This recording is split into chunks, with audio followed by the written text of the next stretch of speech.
Hello दोस्तों, very good morning to all. मैं शिशिर आपका स्वागत करता हूं आपके अपने इसी यूट्यूब चैनल पे, शिशिर यूट्यूब वाला पे। दोस्तों, आशा करता हूं आप मस्त होंगे और अपनी पढ़ाई को धीरे धीरे ही सही आगे बढ़ा रहे होंगे। दोस्तों, जैसा कि आप लोगों को पता है कि हम लोगों ने जीएस की जो D triple S B UP TET super TET में जो भी जीएस का पोर्शन आता है उसको हम धीरे धीरे कंप्लीट करने वाले हैं। मैंने पॉलिटी ऑलरेडी स्टार्ट कर दी है। ठीक है, ज्योग्राफी की भी क्लासेस कुछ दिनों में स्टार्ट हो जाएंगी और हिस्ट्री की भी। ठीक है, और हिंदी की क्लासेस ऑलरेडी स्टार्ट हैं। ठीक है, तो बचता क्या है, बचता हमारा टीचिंग मेथोडोलॉजी व पेडागोजी जिसको हम लोग कहते हैं वो भी हम लोग कुछ दिन में स्टार्ट कर देंगे। और धीरे धीरे चीजों को एकदम अकॉर्डिंग टू सिलेबस वाइज और फुल एकदम जीरो से लेके शिखर तक हम लोग चीजों को कंप्लीट करेंगे। तो आज उसी के रेफरेंस में मैं एक नया टॉपिक आपके सामने लेके प्रस्तुत हूँ, जिसका नाम है नागरिकता। भाग एक हम लोगों ने ऑलरेडी पढ़ लिया है। जिन्होंने पुराने वीडियोस नहीं देखे, जाके देख लें। पॉलिटी का मैंने प्लेलिस्ट बना रखा है, तो वहां से आप चीजों को देख सकते हैं। ठीक है, तो चलिए। और जो भी भाई बहन KVS PRT TGT PGT interview की प्रिपरेशन कर रहे हैं, मैंने प्लेलिस्ट बना दी है। जिन्होंने पुराने वीडियोस को नहीं देखा वो जाके वहां से देखें। ठीक है, और अपने जरूर आपका वो उस वीडियो से आपको बहुत मदद मिलेगी। आप एक बार जरूर देखिए उस वीडियो को। ठीक है, तो चलिए पढ़ते हैं आज नागरिकता के बारे में। सिटीजनशिप क्या होता है, जो कि भाग 2 में दिया गया है। ठीक, इसमें अनुच्छेद 5 से अनुच्छेद 11 तक है। ठीक है, पहली बात तो ये नोटिस कर लीजिए, ये डायरेक्ट क्वेश्चन पूछ लिया जाता है कि नागरिकता किस भाग में है। भाग 2 में है, अनुच्छेद 5 से 11 में है। ठीक, आइए नागरिक का मतलब समझते हैं। सिटीजन जिसको हम लोग इंग्लिश में कहते हैं, जब व्यक्ति को दायित्व अधिकार कर्तव्य प्राप्त होते हों, जिन्हें राज्य की ओर से सही राजनीति व नागरिक अधिकार प्रदान किए गए हैं। नागरिकता व्यक्ति व राज्य के मध्य अंतर संबंधों की उद्घोषणा है। व्यक्ति की अपने राष्ट्र की राज्य के प्रति निष्ठा के साथ राज्य के द्वारा व्यक्ति की सक्रिय भागीदारी के लिए कुछ अधिकार व कर्तव्य दिए जाएं। ठीक है, तो नागरिक का मतलब क्या है कि जब किसी व्यक्ति को कोई लाइबिलिटी या अधिकार, ऐसे कर्तव्य प्राप्त हो देश के प्रति लेके, तो उसको हम लोग सिटीजन बोलते हैं। ठीक है, मतलब व्यक्ति को राज्य की तरफ से, ठीक है, केंद्र सरकार की तरफ से एक अधिकार प्रदान होते हैं कि आप एक नागरिक हैं और आपकी आप ये आपका एक कर्तव्य है, आपकी एक जिम्मेदारी है, आपका एक दायित्व है। ठीक है, राज्य के प्रति या देश के प्रति। ठीक है,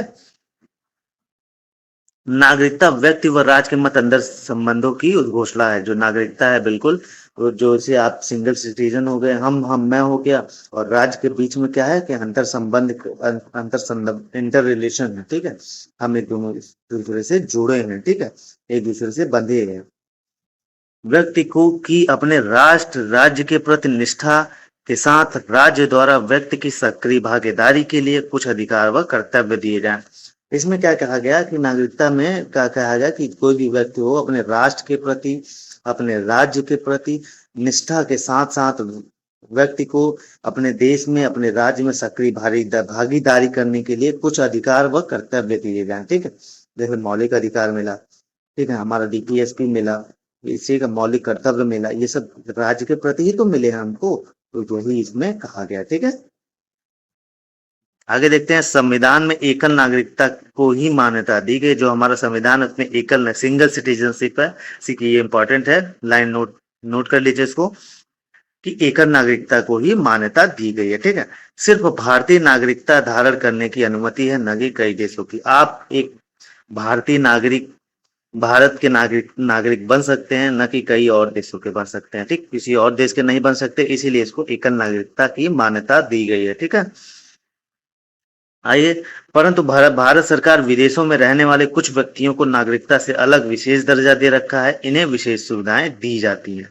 मतलब भारत सरकार ने कुछ ऐसे व्यक्तियों को, कुछ विशेष व्यक्तियों को विशेष दर्जा दे रखा है कि इन्हें कुछ विशेष सुविधाएं दी जाती है। ठीक है, एक्सेप्शन केस में आते हैं। इनकी 3 श्रेणियां होती हैं।